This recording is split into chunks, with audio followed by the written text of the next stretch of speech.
Today we are going to talk about the ECG changes in hypokalemia and the hyperkalemia. I'm going to make it super easy for you.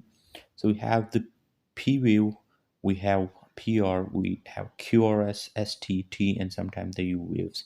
So we're going to talk about what are the changes in these components of the ECG in hypokalemia or the hyperkalemia. So here we are. So we all know that in the hyperkalemia, there are peaked T waves, okay, or there are tall T waves. Let me show it to you how they are. Yeah.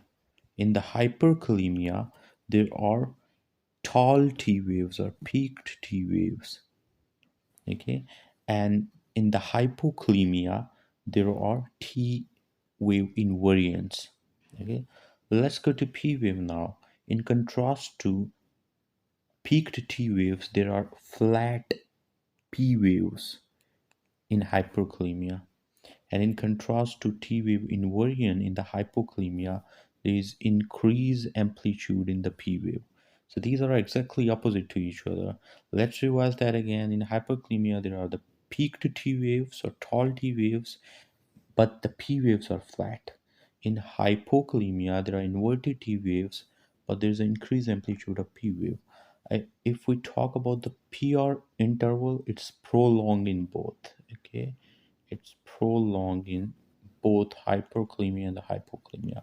If we talk about the QRS is wide in severe hyperkalemia. Okay, and if we talk about the ST segment, there is an ST depression in hypokalemia.